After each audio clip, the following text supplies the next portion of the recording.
Хүрээлэн амьд ертөнцийн цуврал нэгэн шин дугаараараа та бүхэнтэй учран золгож байна. Бид энэ дугаараа Алтан өвөр говьоос бэлтгэлээ. Дэлхийд өөр хаач байхгүй манай гаригийн хамгийн ховор амьтны тухай бид өгүүлэх гэж байна. Тийм ээ. Энэ бол Мазалай Баавгай. Яагаад өөр хаач байхгүй гэж хэлсэн бэ гэвэл Мазалай бол Монголын говьд л үлдэж хоцорсон. Шинжлэх ухаанд дөнгөж сая Баавгайн шин дэд зүйл болгон тогтоогдсон бүртгэгдсэн нэн ховор амьтан.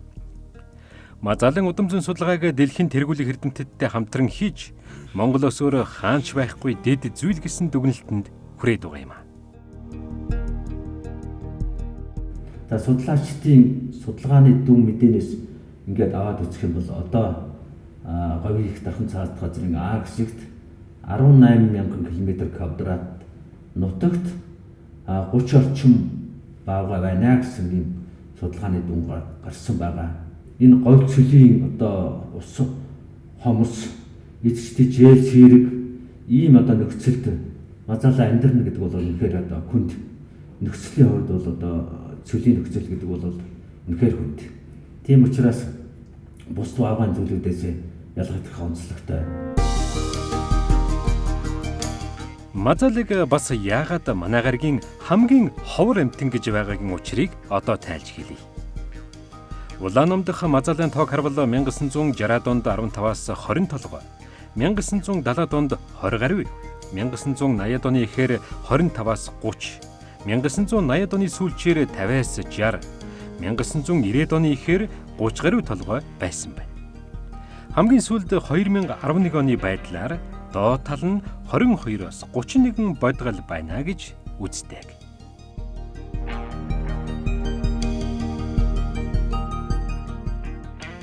22-оос 31 тэд дэндүү цөөхүүлээ. Дэлхийн газрын зураг дээр харахад хязгаарлагдмал жижигхэн бүс нутагт түгжигдэн амьдарч байгаа амьтан. Гэхдээ нийт толгойтой нь харьцуулахад амьдрахад тийм ч аятай таатай биш асар уудам орон зайд тархан цацагдсан хэдэн Баавгай. Өнөөгийн байдлаар дэлхийн хэмжээнд ерөөсөө говь цөлийн нөхцөлд амьдардаг Баавгай бол зөвхөн одоо Монголын Алтай өвөр говьд амьдарч байгаа. Тэгэхээр энэ амьтны англи зүйн асуудлын талаар одоо бас маргаантай юм байдаг. Ямар ч болов энэ амьтан бол олон мянган жилийн өмнөөс тусгаарлалтанд ороод Монголын говьд тусгаарлагдсан юм одоо тархас нутаг үүсгээд зөвхөн Монголын говьд өнөөдрийн хүртэл оршсоор байгаа ийм нэг зүйл юм Баавгай юм. Тэгэхээр одоо англи зүйн судалгаагаар энийг бол салбар зүйл байна. Говийн одоо Баавгай бол салбар зүйл, бусад хүрэн Баавгай салбар зүйлүүдээс ялгаатай юм байна гэдгийг генетикийн судалгаагаар баталсан.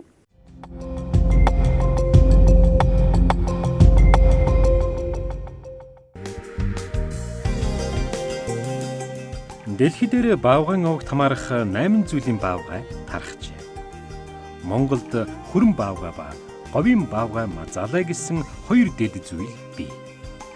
Дэлхий дээр Баавгайн 13 дэд төрөл байдаг гэж саяхныг болтол үзэж байсан бөгөөд манай Мазалайг Монголын биологч Од Баяр Америк нэгдсэн улс Айдахогийн их сургуульд хийсэн генийн судалгаагаар цор ганц зөвхөн Монголд байдаг 14 дэх дэд зүйл гэдгийг тогтоожээ. Энэ Мазалай ч нь бол Монголын говьд байдаг өөрөө бие даасан одоо дэд зүйлийн хэмжээнд одоо ингэж түүхэн хувьсгал хөгжил нь явагдсан ийм ховор амьтан юм а гэдгийг бол энэ генетикийн судалгаа өнгөрсөн жил хийлгэсэн генетикийн судалгаа бол нотлолоо. Өөрөөр хэлэх юм бол Гямлайн Баавгай, Мазалай Баавгай хоёр бол бусад хүрэн Баавгайн төрлөөсөө бол нэг 600-аас 900 мянган жилийн өмнө салсан. Анхны одоо өвөг Баавгай нь бол агуйн Баавгай. Агуйн Баавгайгаасаа бол саяны хүрэн Баавгайнууд мөн одоо Мазалай болоо Гямлайн Баавгай бол 600-аас 900 мянган жилийн өмнө салаад за энэ хоёр үндсэндээ энэ хоёр Баавгайн өвөг бол нэг тэгтээ Гямлайн Баавгай манай Мазалай хоёр бол 5-аас 10 мянган жилийн өмнө бол салсан бие даасан ийм одоо дэд зүйл гэдэг нь бол нотлогдож байгаа. Тэгээ энэ нь бол дэлхийн нийтийн ач холбогдолтой болж байна. Ингээд говийн баавга хэмээх ховор амьтан хүн төрлөختөн шинжлэх ухаанд анх хэрхэн мэдэгдсэн бэ? Ер нь энэ амьтныг одоо шинжлэх ухаанд анх удаа харж баталгаажуулсан цаг хугацаа бол ерөөс өнгөрсөн зууны эхний хагас юм шүү дээ. 1943 онд анх цагаан богдын нуруунд тэмээтэй судалгааны ажил хийж байсан Юната Морзаев гэдэг урмын судлаач газар зүйч хоёр эрдэмтэн анх удаа одоо энэ амьтныг хараад гэргийн цагаан өдөр. За энэ Монголын говьд баавга байгаа юм байна гэдгийг одоо баталгаажуулсан. Тэрнээс өмнө бол зөвхөн мөр хардаг. Энэ мөрийг нь хараад одоо нөгөө хүн хараг өрөөс алмас центр гэдэг янз янзаар таамагладаг байсан. Энэ үеэс эхлээд яг одоо баавга яа харахгүй одоо байгаа юм байна гэдгийг одоо шинжлэх ухаан мэдсэн.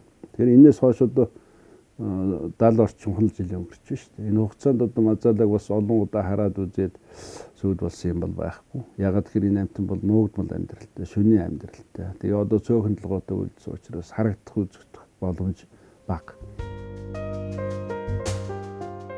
1943 онд зөвлөлтийн судлаач Баников, Мурзаев нар анх удаа монголчуудын Мазала гэж нэрлэдэг баавгайг Алтай өвөр говийн цагаан богд орчимд анх нүдээр харжээ.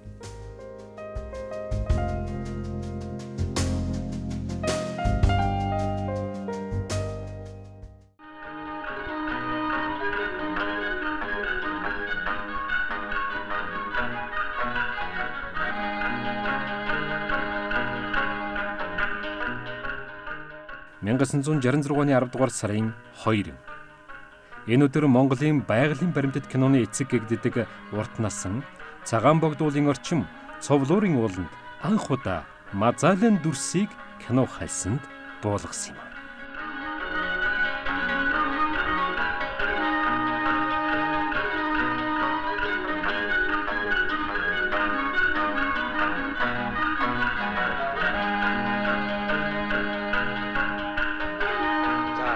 Ямар ч гэсэн Мазалахын зургийг явуулаа. Ингээд л үдэх хэдхэн хормын аюулгүй албамд чи биднээ мөн чих зүдрээж олон сар ирүүллээ. Одоо чамайг үдэд танилцахыг хүссэн бүхэнд чиний үнэн дүр төрх энэ чигээрэн хурч тэдний сонирхолд анхны хариу болох нь лав. Ингээд дараа хожмын эрэлдэн дахин уулзахын өрөөлийг өргөе. Шинжлэх ухаанд харьцангуй хожим бүртгэгдэж мэдэгдсэн цагаас л Адармаатай маргаан тайлагдшгүй нууцад дагуулж ирсэн Мазала баавга хаагур нутаглаж байна. Улаанбаатараас автомашинаараа 1400 гаруй км аялж очих Алтай өвөр говь, говийн их дархан газрын А хэсэг. Чухам энэ алс зэлүүд нутагт бүс нутгийн болон олон улсын үнэлгээгээр устж байгаа ангиллалд багтсан говийн баавгай Мазала бий.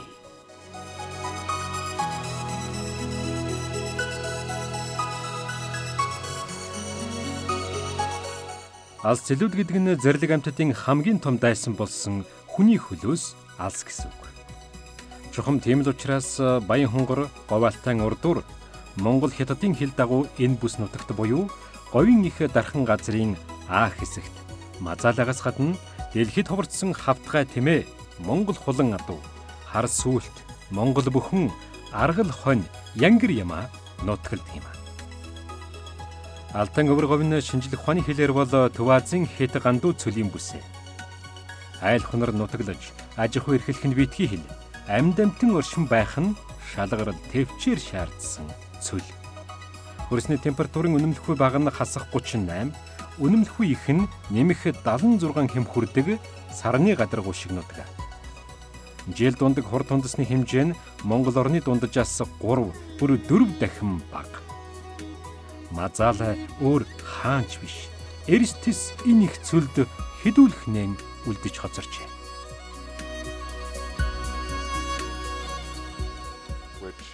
(1970-аад онд тархац нутаг нь одоогоос 2 дахин илүү байсан. Цаашид энэ хумигдсан тархац нутгийг нэмэгдүүлэх хэрэгтэй. Монгол улсын байгаль орчин ногоо хөгжлийн яам энэ амьтныг мөхлийн ирэмгээс аврахаар Мазала хамгаалах ажлын хэсэг байгуулан анхаарал тавиан ажиллаж байгаа. Бас кино гэрэл зургаар олон нийтийн анхааралд аваачиж байгаа танай төсөл нэвтрүүлэгч чухал хувь нэмэр болно. Мазаала бол монголчуудын бахархалд амьтан. Монгол хүмүүс мазаалаг хамгаалахад чин сэтгэлээсээ анхаарч оролцож байна. Харин бидний зорилго оролцоо бол мазаалаг хамгаалахад шинжлэх ухааны судалгааны үр дүнгээр хангаж энэ ажилд хувь нэмрээ оруулах явдал юм а. Үндэсний өв соёл, үнэт зүйлсийг эрхмэлэгч Bobby.com.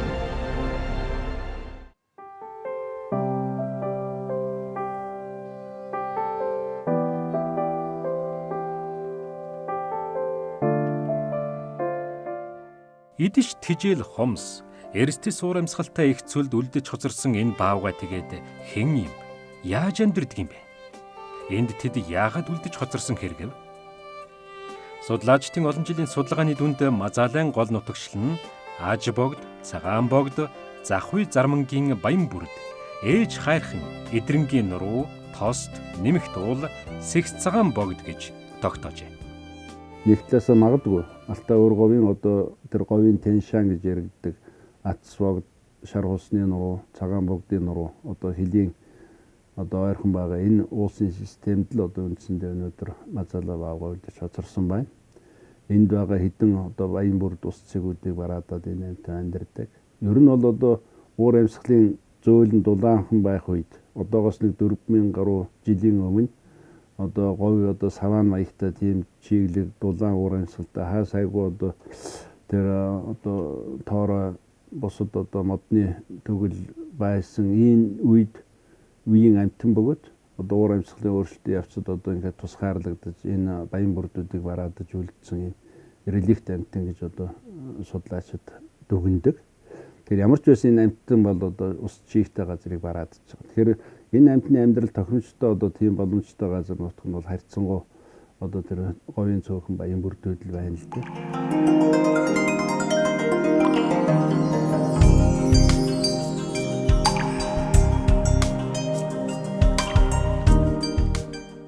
Алтан өвөр говьд нийтдээ 67 зүйл модлог, сөглөг, 259 зүйл өвслөг оргомол бүртгэгдэжээ. Мазаалайн хамгийн дуртай хоол энэ байна. Энэ бол бажуун.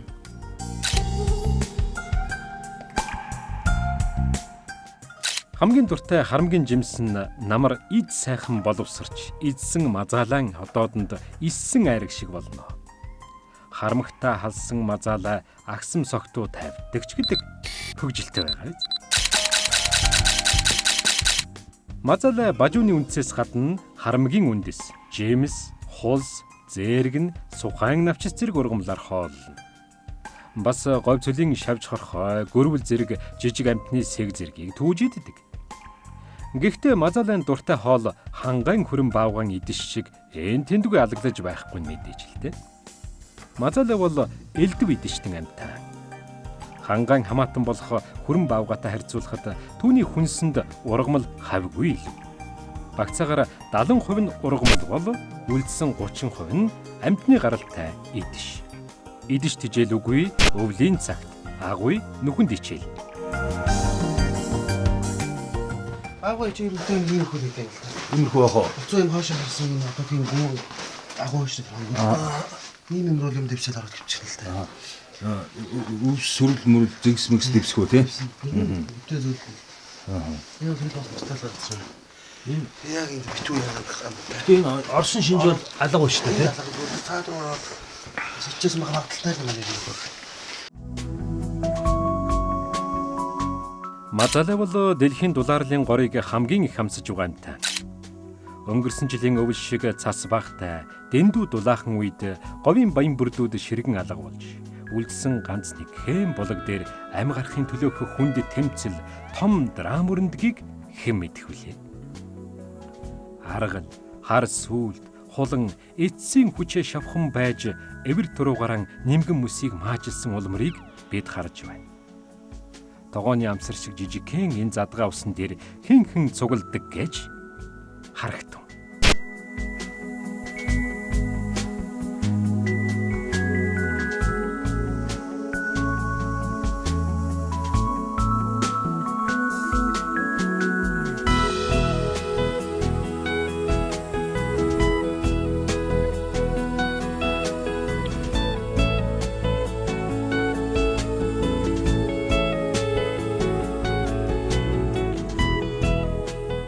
Дархан говийн Мазаала Баавгай эд өвлийг ичээндээ унтаж өнгөрөв. Гэвч хавар ичээнээс гарсны дараа ногоо ураг хүртэл хэдэн сар хатсан модноос өөр идэх зүйл энэ их говьд олдохгүй. Тэгээд ч ногоо ургах хэсэг нь зарим жил эргэлзээтэй. Тэмч болохоор Мазаалын амьдралын хамгийн хэцүү цаг нь хаврын хахир үе байдаг. Ичээндээ төрсөн эвш бамбарууша дагуулan идэж хоол хайн энэ их говьор өдөртөө 50-60 км эерэн хэсүүжлэх нь энэ үүхэнд. Гэхдээ их говьд идэж тэжээлээс илүүтэй эрдэнэ бол ус. Ус идэж тэжээлээс авахуулаад амьдрах орчин нь тэр чигээрийн хомсдолд орсон Мазаалайг Монголын төрч анхаарч эхэлсэн. Судалгаа шинжилгээнд ч хөрөнгө зарж эхлээд байгаагийн нэг илрэл болсон тэжээлийн цэг дээрх ажиглалтын автомат камерт үйлдсэн Мазаалайн дүрсийг бид харж байна.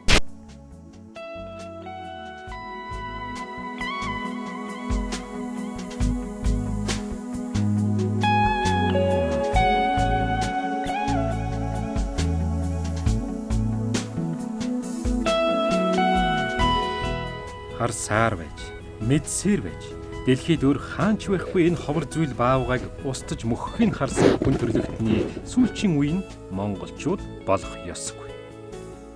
Нэг үе бодвол зөвхөн Монголын говьд дэндүү цөөхөн үлдэж хоцорсон Мазаалайг олон нийт мэддэг, хамгаалах талаар сэтгэл санаачлаг гаргадаг болжээ. Тэгэхээс чаргагүй. Мазаалай бол зөвхөн Монголын биш, дэлхийн амьтан юм. Тийм болохоор монголчууд бид дэлхийд дахны өмнө говийн Баавгай Мазаалайг хадгалж, хамгаалж үлдэх үүрэг хүлээсэн. Монголын болон олон улсын олон байгууллагын хамтарсан төслийн баг Мазаалайд сансрын болон радио хүзүүвч зүүх, үсний дээж цуглуулан генетикийн шинжилгээнд оруулах зэрэг ажлыг хийж байна. Мазаалай Баавгай бол дэлхийн амьтны аймагт бол цорын ганц зөвхөн Монголд байдаг. Тэгээд үнэхээр хамгаалах шаардлага бий болсон ийм зүйл юм а гэдгийг бол генетикийн судалгаа нотолж байгаа. Энэ маань бол цаашдаа Мазаалай Баавгайг хамгаалах талаар бол зөвхөн монголчууд бид биш.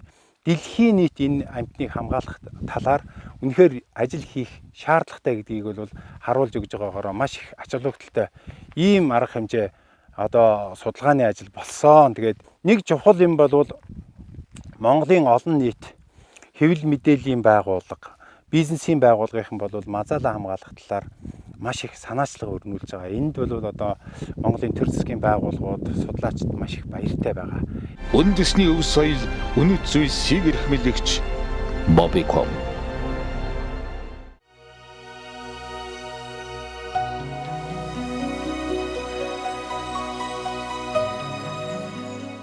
Мазаалайг хамгаалах нь зөвхөн мэрэгжлийн байгууллагууд, судлаач эрдэмтдийн хийх ажил гэж юу?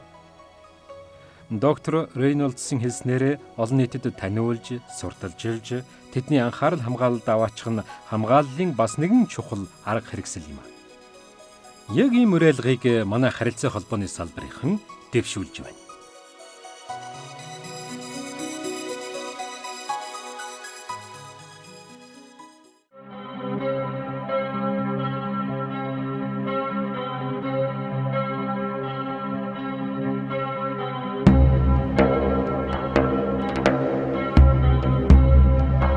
Энэ жил ICT Expo маань жил өөр ингэрэг суурьтай онцлогтой явдаг. Тэгэхээр энэ жилийн Expo-г бид нар бас яг энэ ховорцсон ан амьтныг хамгаалах чиг